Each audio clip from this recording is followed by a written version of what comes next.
2025 NEET examination request നോക്കാം. Two gases A and B are filled at the same pressure in separate cylinders with movable pistons of radius R and RB respectively. അപ്പോൾ same pressure എന്ന് ക്വസ്റ്റനിൽ പറഞ്ഞിരിക്കുന്നു. എന്ന് പറഞ്ഞാൽ pressure in the first case എന്ന് പറയുന്നത് same as pressure in the second case ആണ് അല്ലേ. On supplying an equal amount of heat to both the systems. രണ്ടു പേർക്കും സപ്ലൈ ചെയ്യുന്ന ഹീറ്റ് സെയിം ആണ്. അതായത് delta Q1 is equal to delta Q2. ഇനി the pistons of gases A and B are displaced by 16 centimeters and 9 centimeters respectively. Change in their internal energy is the same. Internal energy change same എന്ന് പറഞ്ഞിരിക്കുന്നു. Delta U1 is equal to delta U2. Okay, അങ്ങനെയാണെങ്കിൽ നമുക്ക് നേരിട്ട് first law thermodynamics എഴുതാം. Delta Q is equal to delta U plus delta W. ഇവിടെ രണ്ട് കേസിലും delta Q same ആണ്.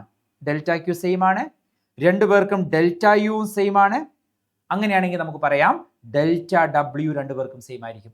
അതായത് work done in the first case എന്ന് പറയുന്നത് work done in the second case തന്നെയായിരിക്കും.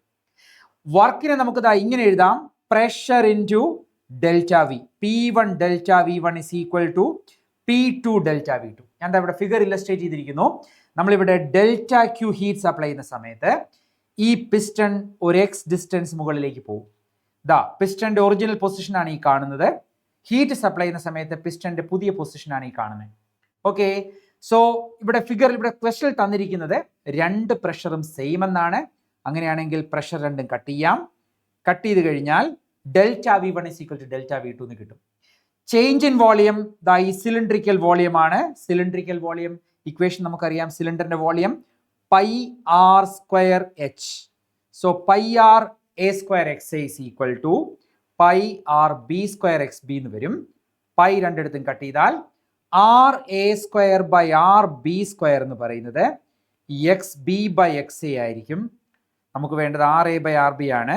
Square root of XB by XA എന്ന് വരും. XBയും XAയും ഫിഗറിൽ ക്വസ്റ്റനിൽ തന്നിരിക്കുന്നു 9 and 16 ആണ്. X എന്ന് പറയുന്നത് ഇവിടെ ഡിസ്പ്ലേസ്മെന്റ് ആണ്. അത് 9/16 എന്ന് തന്നിരിക്കുന്നു. സ്ക്വയർ റൂട്ട് എടുക്കുമ്പോൾ 3/4 എന്ന് കിട്ടും. Answer is option 3.